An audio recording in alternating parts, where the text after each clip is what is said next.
मोदी जी ने land acquisition bill को रद्द करने की कोशिश की, हमने उनको रोका।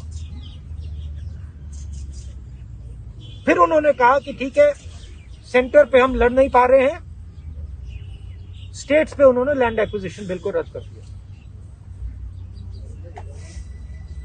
दूसरा कदम, अब ये नया कदम आया है। ये जो 3 कानून हैं, ये किसान को खत्म करने के कानून हैं। मैं आपको एक एनेक्डोट देता हूं जिससे आप ये बात समझ जाएंगे।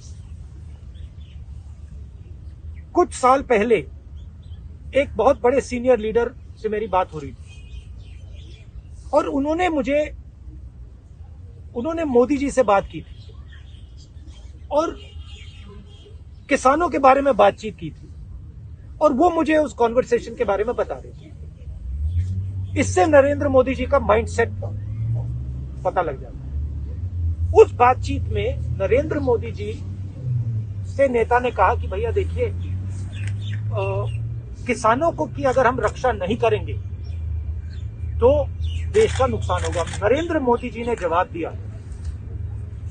कि देखिए, अगर गेहूं चावल हिंदुस्तान में नहीं ठीक से उगाया जा रहा है तो हम ब्राजील से खरीद सकते हैं, हम बाहर से खरीद सकते हैं। ये फंडामेंटल मिसअंडरस्टैंडिंग है। इस देश को आजादी किसने दी, ये सवाल है।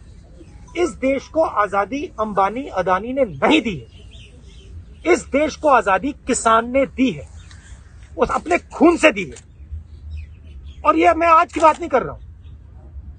आजादी 47 में मिली, मगर आजादी को मेंटेन किसने किया? आजादी को मेंटेन हिंदुस्तान के किसान ने किया है।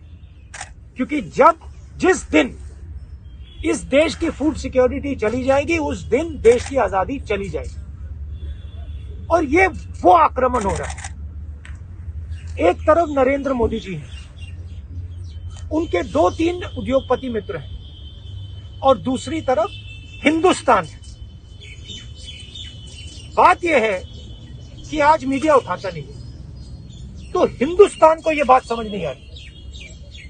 किसान को बात समझ आ गई कि हमारी आजादी जा रही है और वो खड़ा हो गया है, मगर हिंदुस्तान को यह बात अभी नहीं समझ आ रही।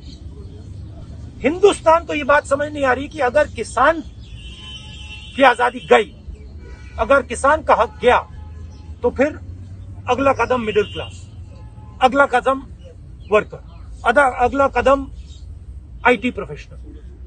तो मेन बात यह है कि अगर हमने इसको यहां नहीं रोका तो ये आगे बढ़ता जाएगा।